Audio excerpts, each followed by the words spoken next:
अब हम पढ़ते हैं पोइम। पहले हम इसकी जो हेडिंग है वो देख लें। On killing a tree. क्या होता है एक पेड़ के मरने पर, यानी पेड़ कैसे मरता है जब हम उसको काटते हैं, तो क्या होता है एक पेड़ के कटने पर या एक पेड़ के मरने पर। या ऐसा भी हो सकता है कि इन्होंने इस पेड़ के मरने पर या कटने पर ये पोइम लिखी हो। ऑन किलिंग ए ट्री मतलब उन्होंने ये पोइम लिखी है किस पे, on killing a tree, tree के मरने पर उन्होंने ये पोइम लिखी है। दोनों मीनिंग्स इसमें निकल सकती है कि इन्होंने ये पोइम जो है वो पेड़ के कटने पर लिखी है, या जब हम पेड़ काटते हैं तो क्या होता है। Growth of a tree is a long process but killing of a tree is a longer process. Longer, ठीक है, पॉजिटिव डिग्री, सुपरलेटिव डिग्री। अब ये क्या कह रहा है, कहते हैं कि ये सच है कि एक पेड़ को बड़ा होने में बहुत टाइम लगता है, लेकिन एक बात और याद रखनी चाहिए कि एक पेड़ को मरने में भी बहुत टाइम लगता है। वो कैसे, वो आप इस पोइम में पढ़ोगे। The poem contains words and images suggestive of this violence. इस पोइम में ऐसे कुछ वर्ड्स लिखे गए हैं जिसमें ये वायलेंस क्या होता है, वायलेंस होता है कहीं पे कोई कुछ ज़बरदस्ती होना, लड़ाई झगड़ा होना, तोड़ फोड़ होना, नुकसान होना, ठीक है। यानी जो ये नुकसान होता है पेड़ काटने के बाद, जो नुकसान होता है, क्योंकि एक पेड़ को हज़ारों साल लगते हैं बड़ा होने में, और जब वो बड़ा हो जाता है उसके बाद उसको जब काटते हैं तो जो वो उसके साथ जो ज़बरदस्ती होती है उसके बारे में इस पोइम में बहुत सारे ऐसे वर्ड्स लिखे हैं जिससे हमें पता चलता है कि एक पेड़ पर क्या गुजरती है उस टाइम। पहले पढ़ते हैं, उसके बाद मैं आपको समझाती हूँ। It takes much time to kill a tree. Not a simple jab of the knife will do it. It has grown slowly, consuming the earth, rising out of it, feeding upon its crust, absorbing years of sunlight, air, water, and out of its leprous hide, sprouting leaves. So hack and chop, but this alone won't do it. Not so much pain will do it. The bleeding bark will heal, and from close to the ground will rise curled green twigs, miniature boughs, which, if unchecked, will expand again to former size. No, the root is to be pulled out of the anchoring earth. It is to be roped, tied, and pulled out, snapped out, or pulled out entirely out from the earth cave, and the strength of the tree exposed, the source white and wet, the most sensitive hidden for years inside the earth. Then the matter of scorching and choking in sun and air, browning, hardening, twisting, withering, and then it is done.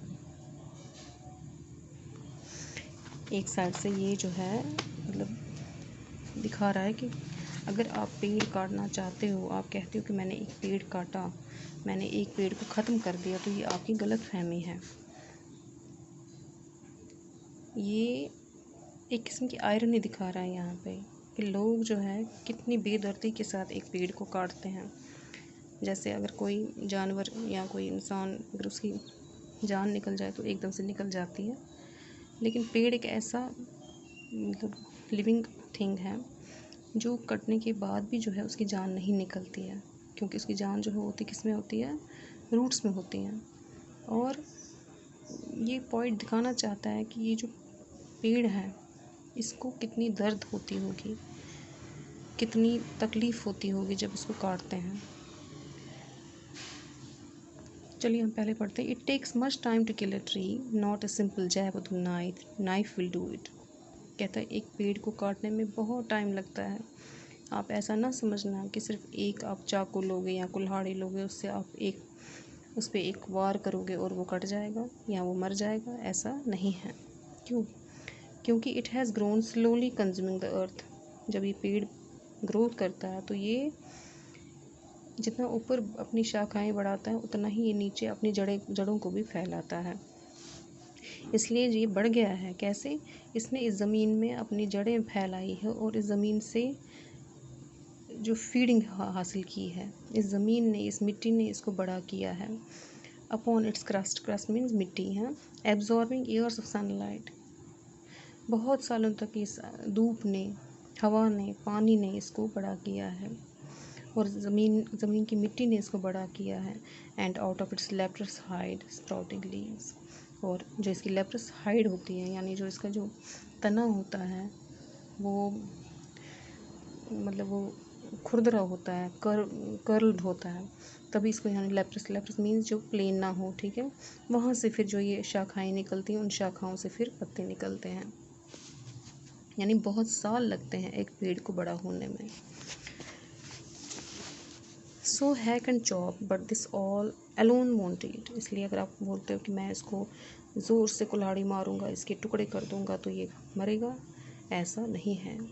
Not so much pain will do it, the bleeding bark will heal, और अगर आप कहते हो कि मैंने इसका तना काटा या इसकी टहनी काटी तो इसको बहुत दर्द होगी, ये दर्द ज़्यादा देर तक नहीं रहेगी। क्यों? क्योंकि ये जो बार्क है, ये जो तना है या जो ये टहनी है, ये फिर से ग्रो करेगी, ये फिर से हील हो जाएगी। And from close to the ground will rise curl green twigs, miniature boughs, which if unchecked will expand again to former size. और अगर हम एक पेड़ को काट लेते हैं तो उसके बाद जो उसका ज़मीन में जो उसकी वो जड़ रहती है, वो जड़ जो है, ऐसा ना समझना कि वो एक नॉन लिविंग पोर्शन है, वो एक लिविंग पोर्शन है। और अगर हम उसको ऐसे ही छोड़ देंगे तो आप देखोगे कुछ महीनों के बाद, कुछ सालों के बाद उसमें से छोटी छोटी टहनियाँ निकलने लगेंगी, और अगर हम उनकी तरफ ध्यान नहीं देंगे तो कुछ सालों के बाद वही टहनियाँ जो है फिर से पेड़ की शक्ल लेंगी। नो, यहाँ पे खाली नो लिखा है इसने, नो, ठीक है। इसका मतलब क्या है कि नहीं, आपकी सिर्फ एक वार से या आपके काटने से जो है ये पेड़ कटता नहीं है, ये मरता नहीं है। द रूट इज़ टू, अगर आप चाहते हो अब आप ये पेड़ कट जाए, मर जाए, तो उसके लिए क्या करना है आपको? The root is to be pulled out, तो आपको क्या करना पड़ेगा? इसकी जो जड़ें हैं वो बाहर निकालनी पड़ेंगी। आउट ऑफ द एंकरिंग अर्थ, जिस अर्थ में वो जिन्होंने वो पकड़ रखी है, उस अर्थ ज़मीन से उनको उसको हमने बाहर निकालना है। कैसे? It is to be roped, tied and pulled out, snapped out. ये क्योंकि बहुत मजबूती से बंद होती हैं, बहुत बड़ी होती है, तो उसके साथ पहले रस्सी बांध के उसको बहुत सारे लोगों को मतलब इकट्ठे ताकत लगानी पड़ती है, तब जाके वो ज़मीन से बाहर निकल आती है। और पुल्ड आउट एंटायरली, और फिर इसको बाहर निकाल के आउट फ्रॉम द अर्थ की मीन जब हम उसको बाहर निकालते तो वहाँ पे वो एक किस्म की वो गड्ढा जैसा बन जाता है, उसी को अर्थ की कहते हैं। And the strength of the tree expose the sun source white and wet, the most sensitive hidden for years inside the earth. तो क्या करना है आपको? आपने इस पोर्शन को